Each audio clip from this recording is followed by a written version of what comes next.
बिल्लाहि मिनश्शैतानिर्रजीम बिस्मिल्लाहिर्रहमानिर्रहीम वसल्लल्लाहु अला मुहम्मद व आलि बैतिहि अत्तय्यबीन अत्ताहिरीन अल-मासूमीन। बारगाह हज़रत अमीरुल मोमिनीन सलवातुल्लाहि व सलामुहु अलैहि से मसाइल निकाह को लेकर आपकी खिदमत में हाज़िर हूँ।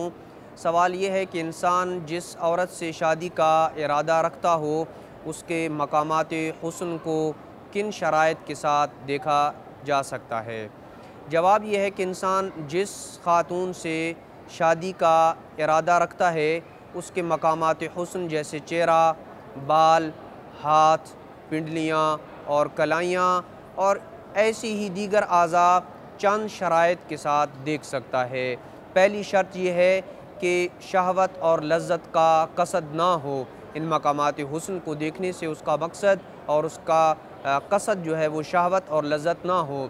लेकिन अगर मालूम हो कि दौरान नज़र बेइख्तियार शहवत और लज्जत हासिल हो जाएगी तो भी उन्हें देखा जा सकता है, लेकिन इब्तिदा ही से शहवत और लज्जत का कसद नहीं होना चाहिए। ये एक शर्त है। दूसरी शर्त यह है कि उसके जिस्म के खूबसूरत हिस्सों को देखने से हराम में मुब्तला होने का खौफ ना हो।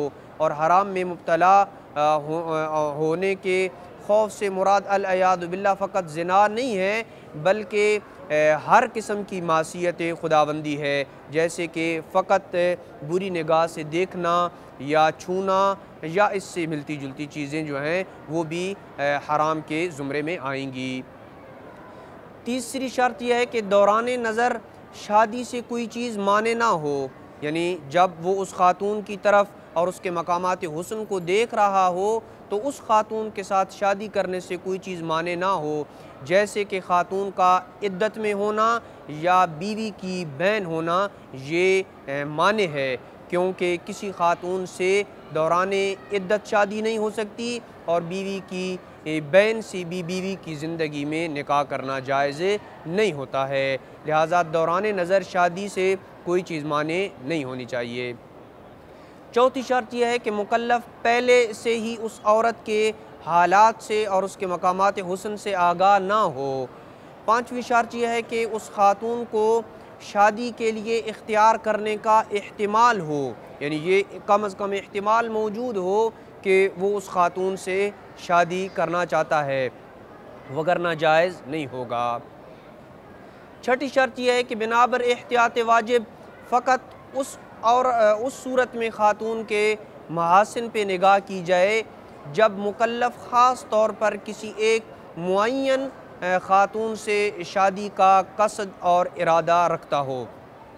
लिहाजा अगर वो उमूमी तौर पे शादी की नीयत रखता है और ख़ातून को तलाश कर रहा हो, बल्कि ख़ास तौर पे कि जब उसने किसी खातून को मुअय्यन ना कर रखा हो तो इस सूरत में औरत की तायीन के लिए हर औरत के जिस्म के मज़कूरा मकामात हुस्न को देखना जायज़ नहीं होगा।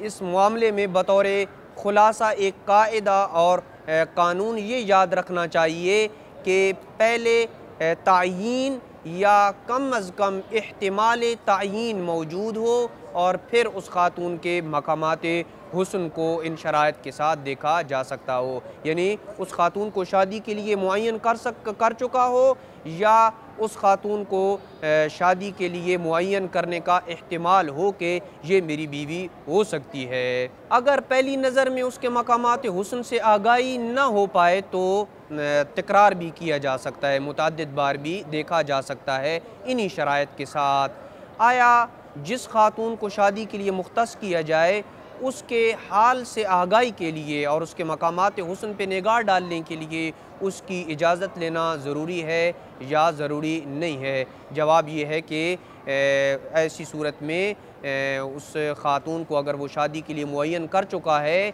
या इह्तिमाल तायीन मौजूद है तो उसके मकामात हुस्न को उसकी इजाज़त के बग़ैर देखा जा सकता है, उसकी इजाज़त ज़रूरी नहीं है। वसल्लल्लाहु अला मुहम्मद व आलि बैतिहि अत्तय्यबीन अत्ताहिरीन अल-मासूमीन।